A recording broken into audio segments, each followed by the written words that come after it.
na-report nga po na itong mga batang ito ay gumon sa paglalaro ng online gaming na marahas.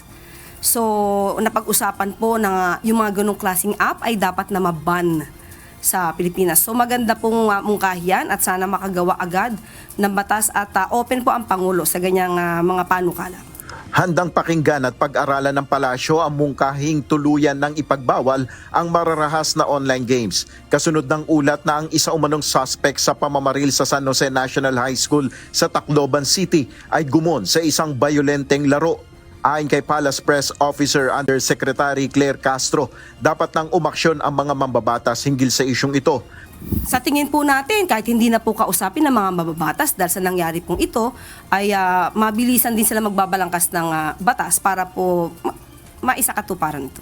Ayon sa Philippine National Police, may indikasyon na impluwensyado ang mga suspect ng isang online community. Hindi na nagdetalye pa ang PNP tungkol sa grupong ito. Suffice it to say, early indications po nagsasabi na heavily influenced nga po yung actions nila by online content. So, online community. Possibly po, possibly. Para sa ilang magulang, dapat lang na ipagbawal lalo na sa mga menor de edad ang paglalaro ng mga marahas na online o mobile games. Yes po, kasi pagka inokeya na merong ganyan, ang mga bata matututo ng mga kasalbahihan. Hindi na matututo ng kabaitan ng mga bata sa ngayon. O yung mga games, isa yun sa nakakasira din sa pag-aaral ng mga bata. Para naman kay Mar, kailangan rin ng pagbabantay ng mga magulang sa kanilang mga anak sa kanilang mga ginagawa sa online.